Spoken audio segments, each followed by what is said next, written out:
través de la señal de Radio Nuevo Mundo, presentamos el programa Academia Libre, un espacio que sintoniza con la actualidad educacional, el desarrollo científico y el mundo de las artes. Aquí la Universidad Pública pone sus micrófonos al aire. Con ustedes, David Evia.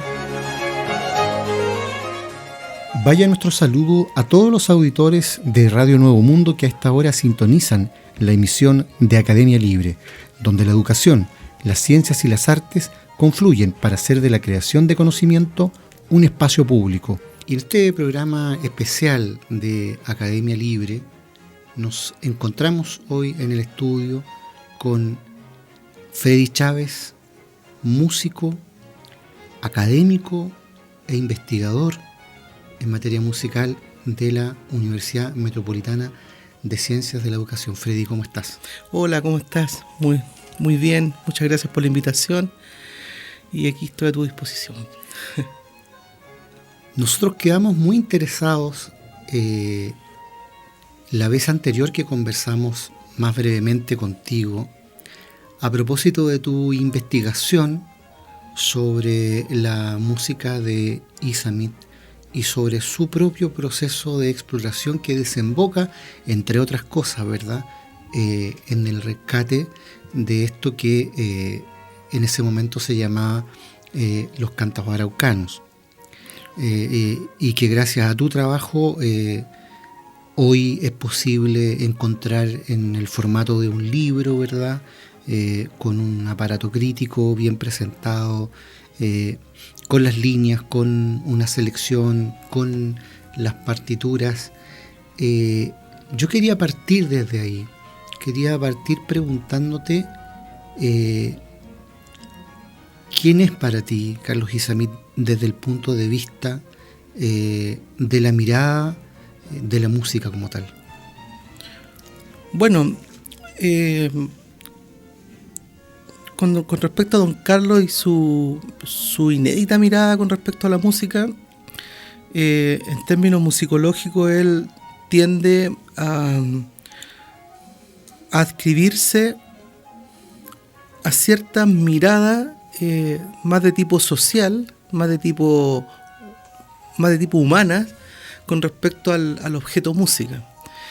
Por muchas razones, porque en el tiempo en que él estaba realizando su trabajo tanto compositivo como pedagógico, pictórico y de creación musical, el pensamiento racionalista que existía con respecto a la música tenía la tendencia como a cerrar la música como algo solo música, solo la música en sí misma, como una especie de este idealismo alemán de tener este objeto que era una especie de, como dicen algunos, como el sublime trance de la música, y que de alguna manera solo algunos podían tener acceso a ese espacio.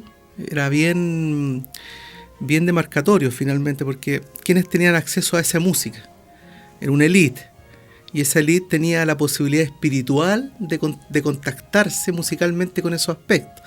Por eso que siempre la música, a mi entender, ha sido conocida o interpretada a través de los compositores. O sea, uno tiene la historia del compositor, ¿cierto?, pero tiene la historia del intérprete muy vagamente, del director muy vagamente, del escucha muy vagamente.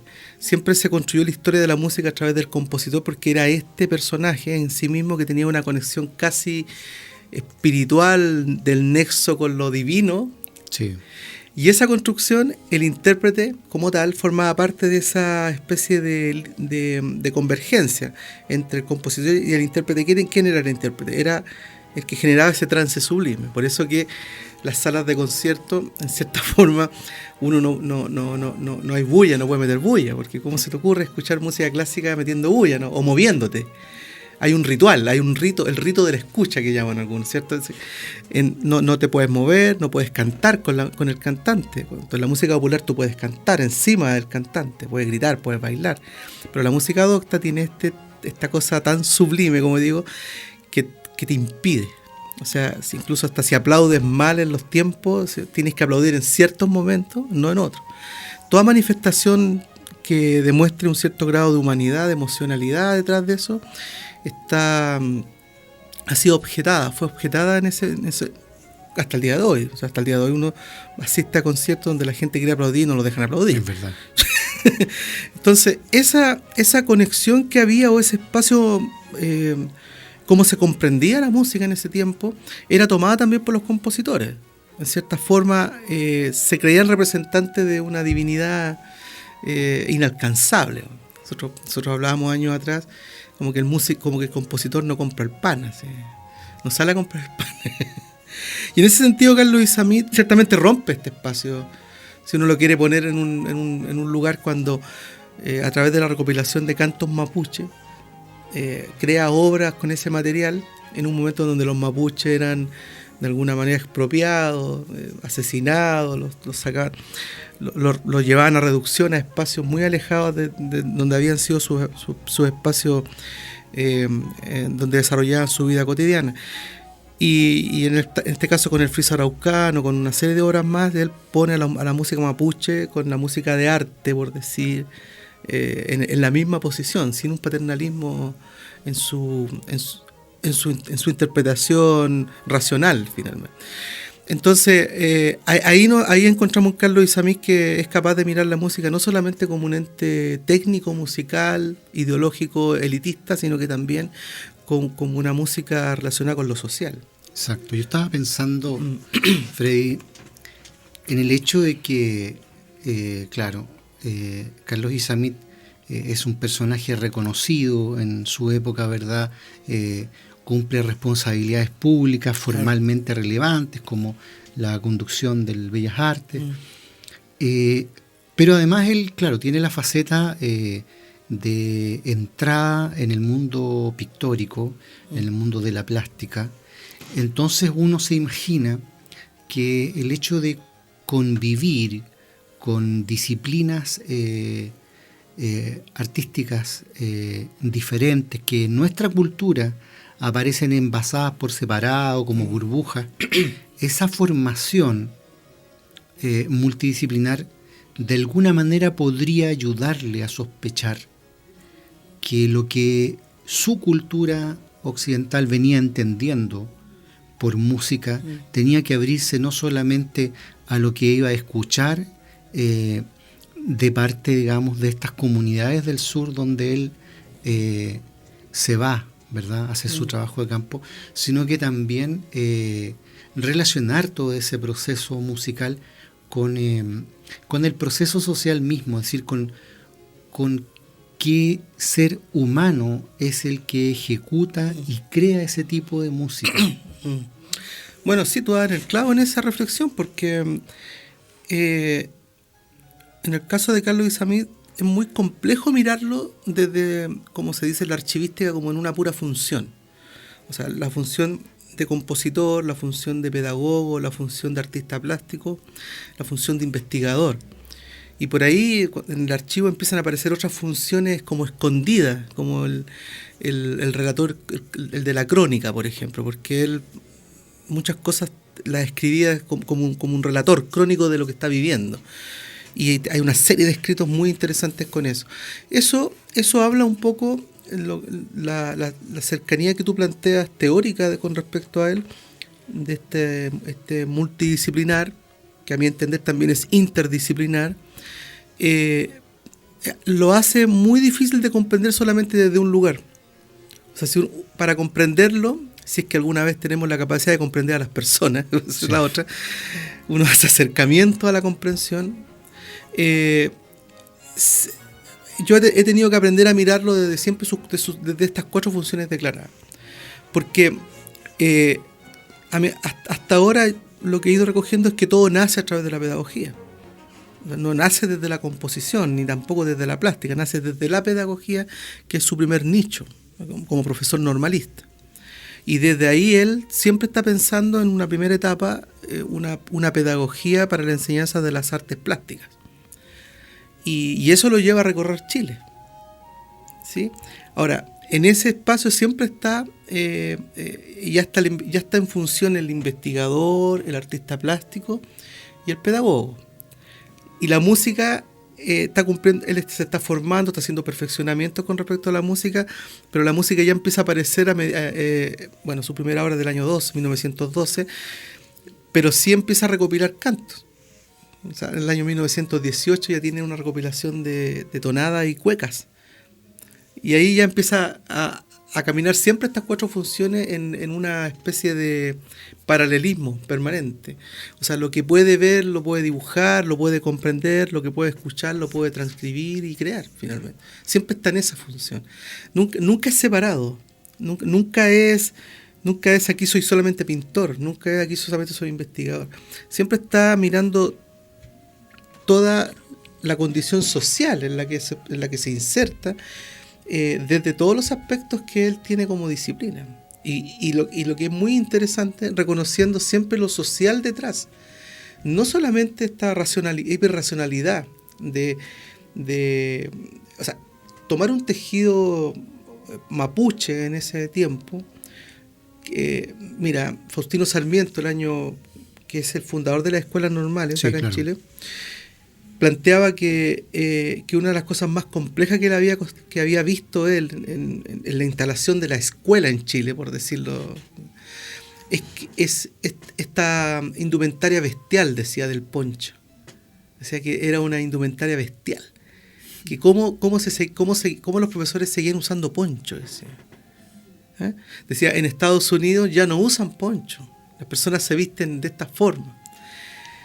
Entonces, ese impacto que tiene esta construcción educativa del 1800, que impacta en Isamit, ¿cómo no logra impactarlos finalmente? ¿Cómo no logra, de alguna manera, instalar ideológicamente ese principio? Porque ya en 1910 y 12 él andaba estudiando los ponchos, él andaba estudiando las hebillas que se colocaban los mapuches. De hecho las tiene, hasta el día de hoy se mantienen en su archivo. Lo hace ver un ser particularmente especial con respecto a cómo observa lo social en ese momento, la época. No es solamente la música, no es solamente esta cosa de élite, ¿cierto? Sino que va al bajo fondo, se mezcla incluso hasta con los asaltantes, lo que en esa época se le llamaban los bandoleros, los poemas de bandoleros, qué sé yo. Se mezcla con ellos, convive con ellos, le transcribe sus poesías, hablaban de poesía. Hay un artículo de la Revista Musical Chilena donde habla de los poetas bandoleros. Claro. Muy interesante eso. Un poco lo que tú dices, un poco esta cosa no solamente pegado en la disciplina, sino que también en todo lo que rodea la disciplina, finalmente. Me gustaría saber cómo lo ves tú, esta relación entre la música y el ser humano. Estaba pensando que, por ejemplo, en el caso de la antropología, que es una disciplina que tiene muchísimas ramas, pero generalmente el recurso principal al que acude el antropólogo en cualquier parte del mundo para hacer un juicio sobre un pueblo y sobre su evolución es la lengua, sea oralidad, sea tradición escrita, pero esa es la herramienta principal al lado de la cual todas las demás son relativamente accesorias. Entonces yo te quería preguntar a ti, porque existe en antropología de todos modos, aunque está bien arrinconado ese ámbito, existe una cierta búsqueda de la relación entre la cultura que es capaz de construir un pueblo y el tipo de instrumentos que fabrican, los ritmos que emplean. Tú logras avisorar cuando contemplas la música de un pueblo, por ejemplo en el caso de Chile, cosmovisiones concretas que no se podrían explicar de otra manera, digamos, si no fuera a partir de ese tipo de materiales. Mira, a mí me parece que el fondo del asunto ese tiene que ver en cómo tú te acercas a esa cultura. Porque en el caso de Isamito, lo que nosotros vamos observando es cómo comprendemos culturalmente algo si estamos llenos de un prejuicio con respecto a eso. lo que yo he observado en Isamit, que es lo que me ha tocado revisar, leyendo todas sus cosas, es que él, en términos antropológicos, de la antropología musical que podría haber estado rondando en esa época, lo veo muy cercano a las miradas que tenía Franz Boas con respecto a estas primeras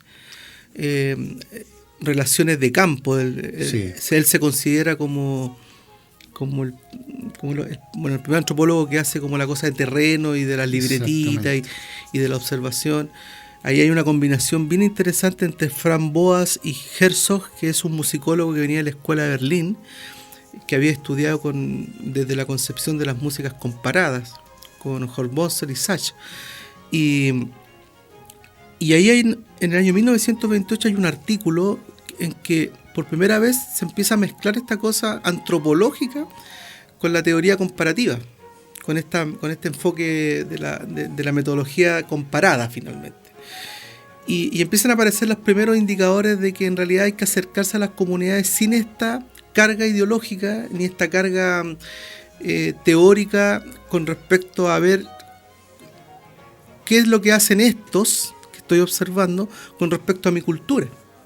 O sea, cómo lo que sonó es música. Bueno, yo digo que es música, pero en realidad si me meto en la cultura en sí misma no es música, es otra cosa. Entonces, en ese sentido, Carlos Isamit, una de las cosas que yo rescato en él es que va a la cultura de alguna manera sin la propia. O sea, como abierto absolutamente a transformarse en un mero observador de la cultura mapuche. Y por eso que sus relatos siempre parten desde como... Mira, hay una conferencia que él dio en el año 1933 en Temuco, en donde plantea cómo esperan que yo les venga a hablar de los mapuches si ustedes los tienen al lado. Entonces dice, ustedes están con ellos pero no los ven, porque ver es un acto mucho más profundo. Claro.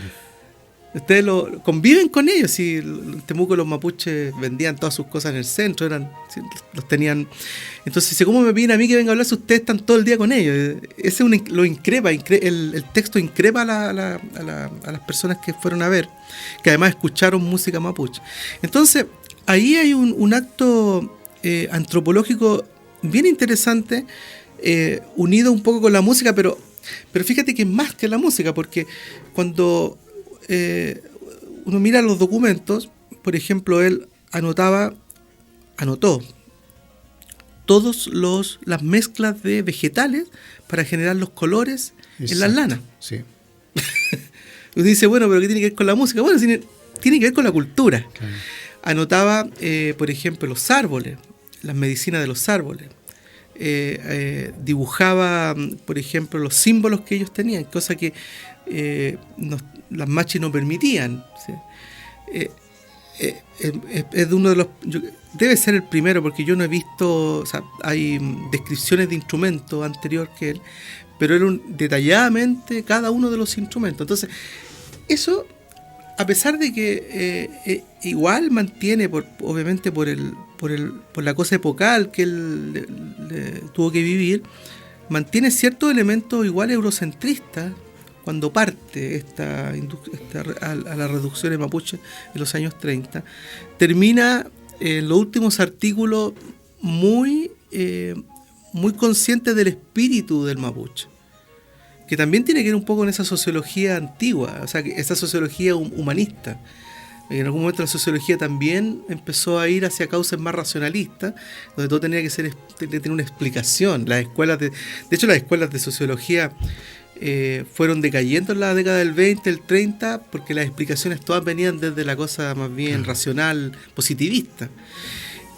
Y él mantiene esta explicación del ser humano desde construcciones humanas.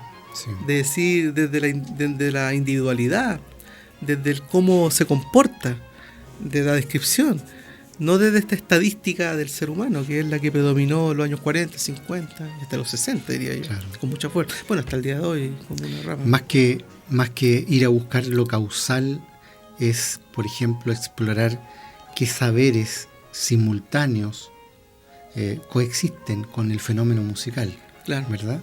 Sí, hay una frase muy polémica que él la planteó en un artículo cuando dice que las machis tienen supersticiones, dice.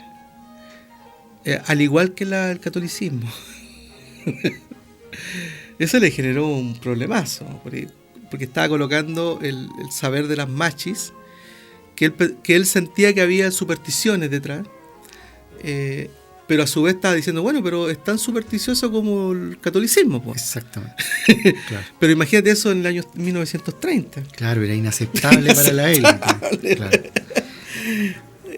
No era aceptable hasta 10 años atrás, digamos. Vamos a la música. Vamos a escuchar justamente uno de tus trabajos, Freddy, Borrasca.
Y en esta relación entre la música y el proceso social, todavía me queda pendiente ese viejo prejuicio que hay respecto de las lenguas en todo el mundo. Es un prejuicio que ya está más o menos en retirada, pero que era muy típico hace un siglo e incluso hace medio siglo, de decir que una lengua era más rica mientras más vocablos tenía. ¿No sientes que pasa algo así también cuando se hacen juicios de valor sobre la música de uno y otros pueblos? ¿No te pasa que de repente escuchas a mucha gente decir, ya, pero la música de estos pueblos es una música sumamente monótona, no tiene diversidad, no tiene riqueza? Bueno, sí. De hecho, eso pasa hasta el día de hoy. O sea, ¿cómo se categoriza la música? ¿Cómo se le hace un juicio de valor? Por ejemplo, la cumbia tanto, no es que yo toco este tipo de cumbia, no este otro tipo de cumbia. Bueno, es cumbia, pero la mía es más política. No, pero la mía es que yo hago bailable. Ah, bueno, entonces vas de alguna manera siempre condicionando esta música, dándole un valor siempre desde lo técnico también. Esa es otra entrada finalmente. O sea, ¿cuán difícil es tu cumbia? ¿Cuán difícil es mi cumbia? Sí. ¿Cuán difícil es mi arreglo? ¿Cuán difícil no es tu arreglo? No, lo tuyo es más simple. No, lo mío es más complejo. Yo coloco elementos del jazz en esto. Bueno, y ahí siempre estás generando una especie de no observar el objeto desde su propia construcción. Exacto. Y ahí volvemos al mismo problema que planteamos recién, ¿cierto? O sea, escuchamos a alguien o escuchamos un grupo, no, pero en realidad son más o menos nomás los arreglos vocales. No estás pensando en la construcción de la obra, de que por qué hacen eso, sino que cómo suena eso en comparativa a otro. Como decir, yo quiero sonar igual que la orquesta de Berlín. No me interesa sonar como la orquesta de Berlín, me interesa sonar como la orquesta de la Pintana, por decir. Sí. Esto es, así el sonido. Esos juicios siempre tienen esta cosa que yo digo también mal llamada academia, como que la academia, mal llamada digo también, porque como que tiende a poner ciertos estándares para poder comprender la música. O sea, si esta música no se adscribe a esto, una cosa muy antigua que yo ya la tengo absolutamente sobrepasada ya, de decir esto técnicamente está mal hecho, como se decía antiguamente. O sea, no, es que eso sí, está mal hecho técnicamente, pero con criterios clásicos románticos. Sí, claro, termina estereotipándose la herramienta de análisis sobre la disciplina. Sobre la disciplina, justamente, porque es la única forma que tenemos de comprenderlo. Entonces, cuando hemos pasado por estudios de armonía, de contrapunto, qué sé yo, de composición, ahí tenemos un campo técnico de análisis. Y pensamos que ese marco técnico nos permite visualizar todo lo que se escucha. Y esto creo yo es lo que les pasaba a estos personajes. En general, no a Don Carlos, porque Don Carlos ha demostrado que no tenía ese prejuicio, pero sigue estando presente. Aquello que no cumple con ese marco no puede ser observable, no lo comprendo. Y si no lo comprendo, lo tacho. Exactamente. Tú tocas ahí un tema bien relevante que tiene que ver con el aprendizaje de la música. Yo estaba revisando escritos tuyos, investigaciones tuyas relativas a la relación entre educación y música, y ahí asoman al menos dos flancos importantes que me gustaría que tocáramos. Uno, el que tiene que ver con el proceso curricular en el modelo social, en el modelo económico en que estamos viviendo, y otro que tiene que ver con la incorporación de tecnología, ¿verdad? En esa dinámica.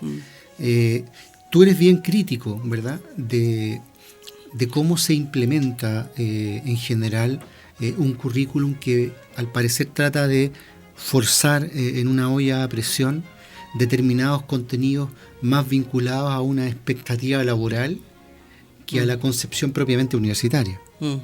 Sí, bueno, ahí hay es una línea que con la investigación de ISAMI he tenido que como que no me da el tiempo para poder seguir desarrollando, pero la desarrollé hace como 10 años atrás, comencé a esta relación del neoliberalismo y educación. Y ahí un poco lo que tú planteas es que la música ha quedado de alguna forma relegada más bien a un aparato de entretención en la educación. O sea, los profesores de música, el currículum finalmente le ha dado esta como especie de poder a la educación musical, de ser el ente de la entretención en la escuela. O sea, como que no esperamos mucho más de la música, o de la enseñanza de la música, o de la educación de la música, y tampoco nuestro campo disciplinar ha tenido mucha capacidad de reflexionar en torno a su propia disciplina, en la diferencia que puede existir entre la enseñanza de la música y la educación musical, que son dos extremos ideológicos muy diversos, y que algunos, sin darse cuenta, están más en la enseñanza de la música y no en la educación musical. Porque ha sido una disciplina crítica. O sea, nosotros no tenemos mucha historia. Si nosotros revisamos los últimos 40 años de la educación musical en Chile, de re pocos son los escritos. No tenemos un caudal de literatura importante. Y en ese sentido, esta idea de música y educación ha estado bastante disociado. Porque las escuelas, de alguna manera, han solicitado a esta asignatura más que una relación de cómo puede ser una especie de transporte cognitivo, simplemente a la entretención, simplemente al acto, al momento de cómo me preparo 2 meses para el acto del 21 de mayo, después tengo 2 meses más para antes de vacaciones el segundo acto, tercer acto las fiestas patrias, y después preparar el acto final. Es verdad. Y además de esa condición más o menos ornamental que la institucionalidad le atribuye a la formación en el ámbito musical, uno mira el currículum general, por ejemplo, desde la escuela, digamos. Si es esa la gente que va a nutrir las universidades después, la que pasó por la escuela. Claro. Y en la escuela, no solo música, sino que los ramos de arte en general son un accesorio, una cosa sumamente lateral, claro, que en caso de emergencia los dejamos afuera, claro, y dejamos matemáticas, lenguaje y ciencias. Así es. ¿Verdad? Sí. Sin embargo, desde los llamados efectos Mozart y otros procesos cognitivos, las artes juegan un papel fundamental porque hay análisis y hay síntesis, porque ahí hay procesos creativos que en general no hay para los estudiantes de una escuela. En el caso de las matemáticas, en las matemáticas le están diciendo, mire, esto da este resultado, y en lenguaje le están diciendo, mire, este es el sujeto y este es el predicado. Pero no hay una invitación expresa, podría haberla, sí, pero no hay en nuestra institucionalidad educativa, a crear. En cambio, en la música, donde sí está ese potencial, justamente eso termina siendo aplastado. Bueno, ahí hay una cosa que necesitamos observar con cierta rigurosidad, porque a pesar de que la música o la educación musical en las escuelas, como muy bien dices tú, está un poco relegada, está como fuera de lo que se puede entender como la academia al interior de la escuela, porque es la que está preocupada un poco de la entretención, de que los niños se relajen, finalmente, el relajo de la música. Las otras asignaturas no están cumpliendo la función tampoco, porque el niño no está aprendiendo, por ejemplo, lógica matemática. Tampoco. Está resolviendo una serie de ejercicios que no tiene ni idea cuál es la construcción que hay detrás de eso. Fíjate que yo cuando trabajaba en un colegio, nos llegaban los resultados del SIMS. Y los resultados del SIMS son re interesantes como llegan. Porque a pesar de que es una mala herramienta, sí, la entrega de información de vuelta, la evaluación es una muy buena herramienta. ¿Por qué? Porque, por ejemplo, nos indicaba que nuestros alumnos en ese tiempo habían fracasado, qué sé yo, en la pregunta 60 y tanto. Y ellos nos daban las razones. En realidad el niño no es que no sepa multiplicar, es que confunde el signo más con el signo de multiplicación. O sea, ese era el problema. Porque si le colocabas bien, el niño había sumado bien o había multiplicado bien, solamente había confundido los signos. Claro. Entonces, esos elementos como tal te dicen que en caso de la matemática no estaban preocupados de eso, de que el niño el signo más lo observa de una forma y el por, que es el mismo signo más, pero de alguna 45 grados, hay una confusión. Claro. ¿Entiendes? Y esa confusión, la enseñanza de la matemática, qué sé yo, la escuela no está preocupada. Está preocupada de lo pragmático que es que solucione un problema. Pero no se queda en ese problema. Eso lo da por hecho. Y los niños en su proceso psicológico a veces no están en condiciones de comprender eso. O sea, no están en condiciones de comprender el símbolo. Porque el símbolo es una construcción de mucha abstracción. Necesita otros componentes. Entonces, ahí tampoco las otras áreas están cumpliendo con la labor, lo que tú planteas con la creación. La creación siempre es una forma, de alguna manera, es una evidencia de una serie de aspectos cognitivos que hay detrás. O sea, a un niño que yo quiero, como siempre se plantea esta cosa de objetivo, de la lógica de Bloom, de la taxonomía de Bloom, revisada por Anderson en el año 2001, por ejemplo, plantea que la primera escala cognitiva es conocer. Bueno, perfecto. ¿Cómo yo sé que un niño conoce? Esa demostración siempre es una prueba, por ejemplo.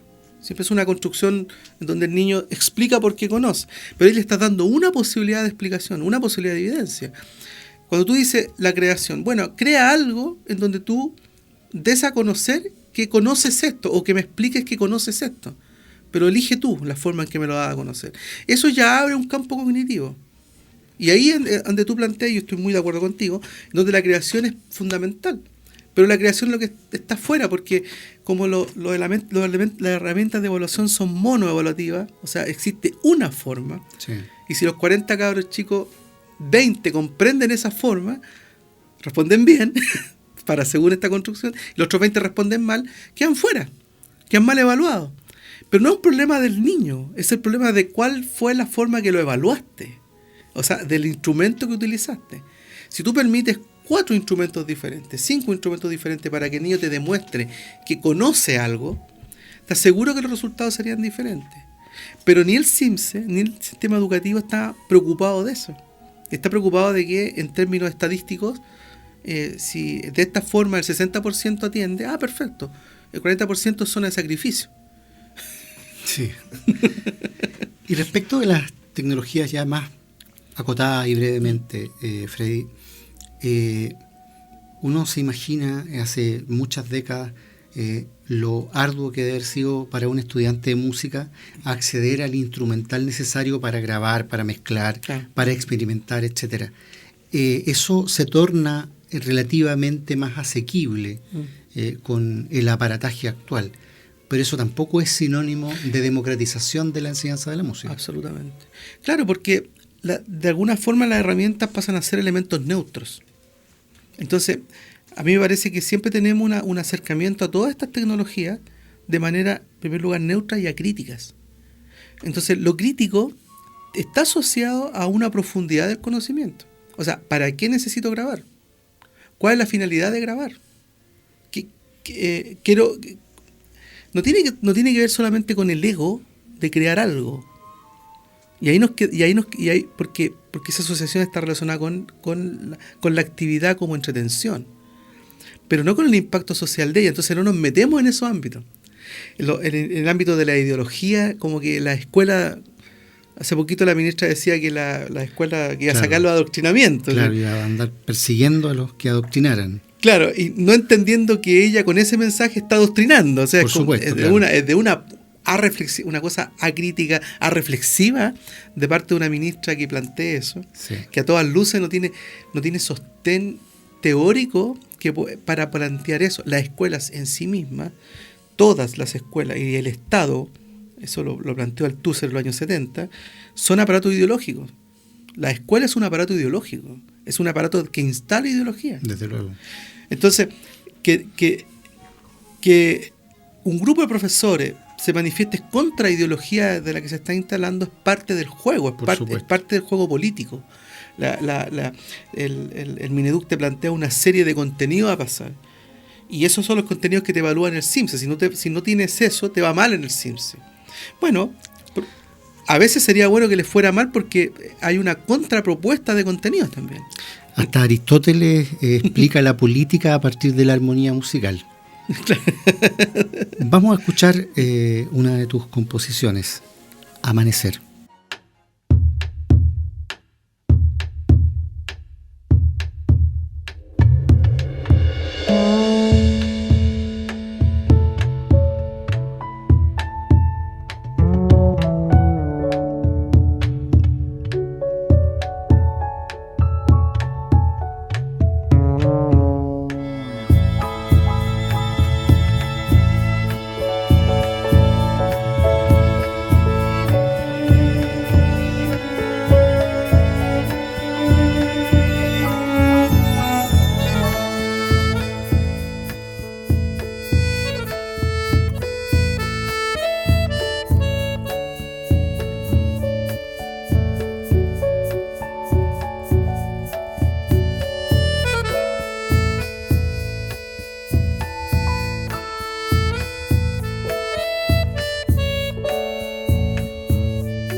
Freddy, por último, quería que nos refiriéramos un poco a tu propio trabajo musical, ya no en tu condición de pedagogo, ya no en tu condición de estrictamente investigador, sino que de creador.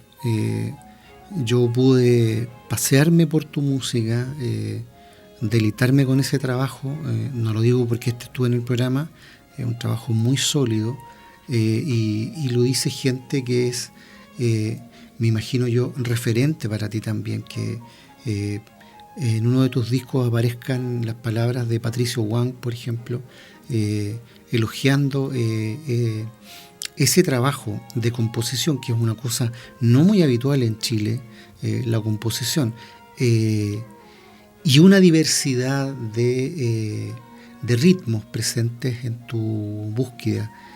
¿Qué es lo que está detrás de eso? ¿Cuál es el afán compositivo tuyo?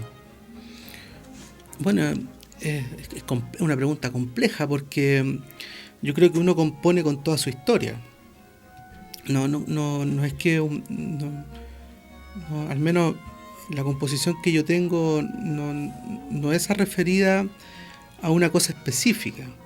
O sea, puedo estar haciendo algo y me doy cuenta de que ese algo refiere probablemente a una cosa emocional, afectiva, como no sé, como un tema que sale que se llama Chinina, que se lo dije a mi hija por la de alguna manera imagen que traía consigo cuando estaba haciendo esa música.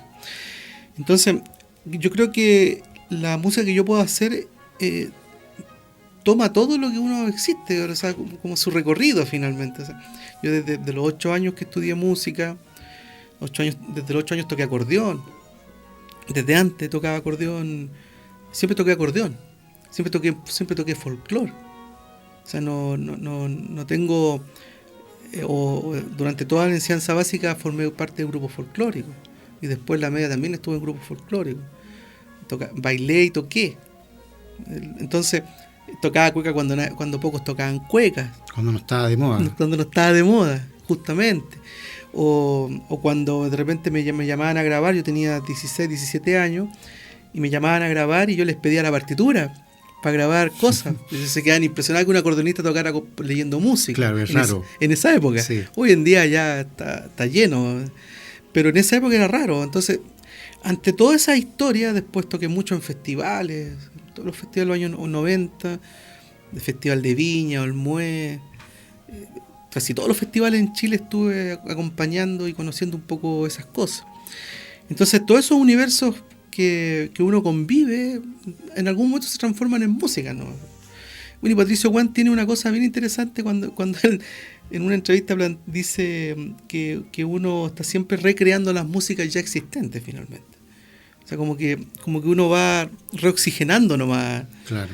Pero la música ya está, alguien ya la hizo. ¿Sí? Como uno es parte de un gran eslabón de músicas finalmente. Claro. Por eso que hay un tema que es Borrasca, que en el disco yo le digo que es un guiño un poco a su música de Patricio Wang, que cuando yo me recuerdo haber escuchado una de sus obras, el oficio tenible de Galileo Galilei. Claro, tremenda pieza esa. Yo se lo comentaba a Patricio cuando nos juntamos, que es una obra que me cambió la concepción de lo que era música finalmente. Yo creo que una de las razones por la que estudié música fue por esa obra, por la que yo me dije, no, este es el camino que tengo que seguir, porque fue muy impactante escuchar eso. O sea, te saca de este formato canción, de esta cosa instrumental clásico romántica, y de repente aparece eso, esa cosa como tan en una mixtura entre música y texto brutal que tiene. Exactamente. Y entonces como eso transformó. Entonces eso a uno le da a otros de alguna forma. A mí me da me dio ciertas bases para desde ahí construir. Y claro, y el disco es una mixtura de cosas a veces muy densas que tienen que ver con estas búsquedas de también hablar del huayno de otra manera, hablar de la borrasca, hablar de otros lenguajes, o cosas también tan universales como Amanecer, qué sé yo, que son de lenguaje mucho más no menos complejo, pero de mayor llegada, implícitamente por la melodía que tiene consigo. Eso. Pero el trabajo en términos de la composición hasta ahora siempre está construido con esta cosa musical instrumental, el cuarteto de cuerda, el corno, esos instrumentos que a mí me gustan mucho y no he podido salir todavía de eso. No sé lo que viene después. Me gusta mucho esa conformación, esa nobleza del sonido. Todo lo que está en el disco es de verdad, o sea, son instrumentos reales, no ocupé nunca un sintetizador. ¿Y te llama la atención los ritmos de otras latitudes? Claro. Hay ahí también esta cosa social, pues, finalmente. Yo creo que Latinoamérica es... Hablar de Latinoamérica en términos musicales es hablar de música de resistencia. O sea, yo no entiendo no puedo comprender la música latinoamericana desde cualquiera sea su construcción, si no es desde una resistencia. O sea, desde una cosa cultural que de alguna manera se trató de eliminar. O sea, eso ideológicamente no hay que ir muy lejos teóricamente para comprender que toda Latinoamérica quiso ser eliminada en términos culturales. Y que si aún tenemos presencia de eso es porque fue muy complejo la pega que hicieron la colonización finalmente. Y esto empieza a aparecer Mira, cuando yo a los niños les enseñaba a tocar zampoña en las escuelas, me di cuenta de varias cosas, que salvo algunos tuve que enseñarles a soplar un tubo. Yo tomaba la zampoña y soplaba, y después los niños tomaban la zampoña y empezaban a soplar. Claro. Punto. No había que enseñar. El juego había hecho lo suyo antes que llegara la institucionalidad educativa. Claro. O sea, ya estaba. Y con pocos niños, pocos, te diré, un porcentaje muy bajo de niños, yo tenía que enseñarles a soplar. Lo que hacía era mostrarles nomás. Entonces ahí hay un musicólogo uruguayo que planteaba de que en realidad las músicas latinoamericanas no se enseñan, se aprenden. Porque se aprenden de la cultura. Qué importante lo que dijiste. No se enseña, se aprende. Igual que la ética. La ética es lo que no nos pueden enseñar. No. Lo podemos entender, lo podemos aprender, pero no se enseña. No viene envasado. Justamente. Sí. Freddy Chávez, músico, compositor, académico de la UMCE, investigador. Te queremos dar las gracias por esta conversación en Academia Libre por Radio Nuevo Mundo. Muchas gracias a ti por la invitación. Concluye aquí en Radio Nuevo Mundo esta emisión de Academia Libre, un programa producido por la Comisión Ejecutiva de la Universidad. En los mandos técnicos, Juan Rivera. Y en los micrófonos, Cristian Castro y David Evia. Agradecidos de su sintonía, nos reencontraremos con ustedes la próxima semana. Hasta entonces.